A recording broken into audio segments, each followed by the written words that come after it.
In today's video, I'm going to teach you how to view channel updates on WhatsApp Web if you want to keep up with announcements, news, or posts shared through a WhatsApp channel. While using your computer, the process is very simple. Once you know where to look, you can quickly open a channel and read the latest updates without needing to switch back to your phone. To begin, make sure you already have WhatsApp Web open in your browser and that your account is connected properly. After that, direct your attention to the left side of the screen. This is where WhatsApp Web displays the main navigation area, including your chats and other available sections. From here, click on the channel section in the left sidebar. This opens the area where your followed or available channels are listed.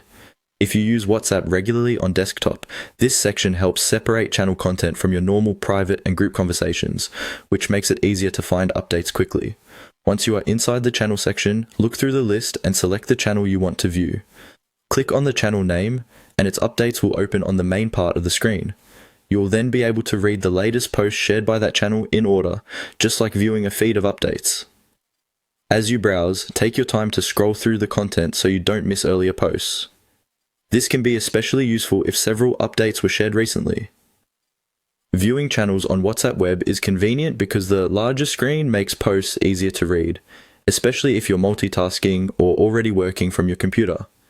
If a channel doesn't appear right away, give the page a moment to load, or check that you're signed into the correct WhatsApp account that follows that channel.